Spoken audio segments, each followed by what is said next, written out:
हम जो फ़ील करते हैं वो बोलते नहीं हैं। मेरे घर पे एक बारी मेरी बड़ी ताई आ गई। उनकी मेंटालिटी मेरी मेंटालिटी में ज़मीन आसमान का फ़र्क है। वो काफ़ी ज़्यादा ओल्ड स्कूल थिंकिंग है कि बहू को सारे घर का काम करना चाहिए, और मेरी थोड़ी नई मॉडर्न थिंकिंग है कि अगर लड़की कमा रही है तो लड़के को भी उसका हाथ बटाना चाहिए।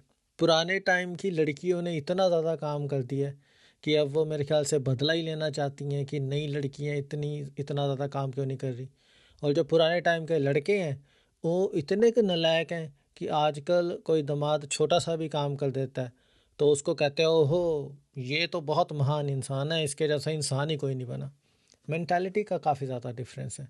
बट एनीवेज, बड़ी ताई के एक्सपेक्टेशंस है कि जो मेरी भाभी है उसके साथ वो सारा काम करवाना चाहती है, चाय भी बनाए, खाना भी बनाए, और अगर हम थोड़ी देर बैठ गए हैं तो हमारे पैरों को भी दबाए। ऐसी ओल्ड स्कूल थिंकिंग है। मेरी बड़ी ताई को ये नहीं समझ में आता कि जो भाभी है वो काम करके भी आई है, ऑफिस का भी काम होएगा, थक भी गई होएगी, और बड़ी ताई ने कभी नौकरी नहीं करी, तो she does not get it कि काम भी करना पड़ता है कमाने के लिए। आजकल सिंगल इनकम से घर चलाना बहुत ज़्यादा मुश्किल हो गया है, जो शायद उन्होंने कभी फील ही नहीं किया। And they don't even fucking try to understand it. अब मेरी भाभी है तो पोलाइट कि ये सारा काम कर रही है, बट ऑब्वियसली इंसान है तो वो थक भी रहे हैं। उनके साथ कोई ऐसा कर नहीं रहा कि अगर मान लो उन्होंने चाय बनाई है या कुछ और किया है तो ताई भी अब इतनी बूढ़ी तो है नहीं कि कुछ कर नहीं सकती। वो भी थोड़ा सा घर के हाथ बटा दे। घूमने आए हैं, बट अगर अपने बच्चे हैं तो अपना घर भी समझना चाहिए। ये तो है नहीं कि आके बैठ गए कि अब हमने कुछ नहीं करना। थोड़ा बहुत हाथ तो बटा ही सकते हैं, ज़्यादा नहीं तो कम से कम जो प्लेटें हैं वो तो किचन तक रख ही सकते हैं। बट प्रॉब्लम यहाँ पे है कि क्योंकि भाभी पोलाइट है वो कुछ बोलते नहीं है। वो जो मर्जी फील कर रहे हो। कई बारी तकलीफ़ होती है, सिर दर्द हो रहा है, नहीं दिल कर रहा किसी चीज़ को करने का या बनाने का, बट वो फिर भी करी जा रहे हैं क्योंकि वो पोलाइट हैं कि उनका दिल ना दुख जाए। उनके मन में है कि हम भी कल को बूढ़े होंगे, कल को हमें भी इन चीज़ों की ज़रूरत पड़ेगी, तो हमें इन लोगों की हेल्प करनी चाहिए। But everybody has their own mindset. मेरी भाभी चाहकर भी ताई की तरह नहीं बन सकती।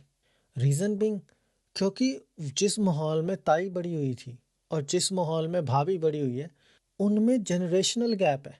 भाभी चाहकर भी ताई का मुकाबला नहीं कर सकती, इतनी खड़ूस नहीं बन सकती। बट क्योंकि भाभी अपने माहौल में पैदा हुई है जहाँ पे आजकल कंसिडरेशन है, एम्पथी है, और दूसरों के बारे में थोड़ा बहुत सोच कर लोग करते हैं कि अगर मैं किसी के पास जा रहा हूँ तो कम से कम उसे ज़्यादा तकलीफ़ ना हो। जैसे कि छोटी छोटी चीज़ बूढ़े लोग करते हैं, वो है कि बिना किसी को फ़ोन किए पहुंच गए। उनको लगता है कि सारे ही फ्री होंगे। बट जो नए मॉडर्न लोग हैं वो क्या करते हैं कि फ़ोन करके पूछ लेते हैं कि भाई किसी का प्लान ना हो बाहर जाने का। मतलब लाख काम होते हैं यार, आजकल न्यूट्रल फैमिली ज़्यादा हैं। दोनों मियाँ बीवी तो काम कर रहे हैं, किसी के क्या पता ऑफिस के कोलीग नहीं कोई डिनर वगैरह सेट किया हो, यू नेवर नो। तो आजकल की जनरेशन एक दूसरे को फ़ोन करके पूछती है। जो बूढ़े लोग कहेंगे कि हाँ भी ये तो बड़ी बेकार चीज़ है, बट दे डोंट अंडरस्टैंड कि पहले के टाइम में लोग इतना ज़्यादा कम्युनिकेशन नहीं था। लोग जहाँ पे रहते थे वहीं बड़े होते थे, वहीं मर जाते थे। आजकल तो डाइवर्सिफिकेशन काफ़ी ज़्यादा हो गई है ना, तो अगर आज के टाइम में हम पुराना ज़माना ढूंढेंगे तो दैट इज़ इम्पॉसिबल। इतनी सी बात वो समझ नहीं पाते, और उनको होता है कि हम अगर चले गए हैं तो हमारी खातिरदारी हो। गांव से कई बार लोग ऐसे ही बिना बताए आ जाते हैं। कई बार तो मेरे साथ हुआ, घर से मैं निकलने लगा हूँ तो कोई अंकल आ गए मिलने कि हाँ अभी बेटा तेरे से मिले बहुत टाइम हो गया, कि आजा तेरे को मिल लेते हैं। पता नहीं उनकी कौन सी ममता जाग रही होती है। और आकर बात भी क्या करेंगे, मेरे से सिर्फ इतनी बात पूछते हैं कि भाई तेरा हाल चाल क्या है, और उसका जवाब वेट भी नहीं करते। मैं शुरू होता हूँ, अच्छा बेटा तूने तो ये कर दिया होगा। मतलब कि ऐसा लगता है कि बुड्ढों को, सॉरी, बुजुर्गों को अपनी बात घर पे कहने का मौका नहीं मिल रहा, और बाहर आके धोस जमा रहे हैं कि हम यहाँ पर जाके बात कर लेते हैं।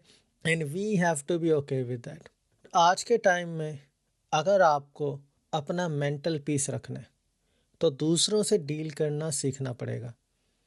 अगर आपको किसी चीज़ से तकलीफ़ हो रही है, शायद आपको थोड़ा बहुत बुरा बनना पड़ेगा। Obviously you have to be very calculated about it. ये नहीं कि आप बदतमीज़ हो जाओ, there is a thin line between preserving your own mental peace. एक छोटी सी रेखा है जिसे चलना पड़ता है कि ताकि हमारा मेंटल पीस भी बच जाए और अगले को भी बुरा ना लगे। सोचोगे तो फिगर आउट कर लोगे।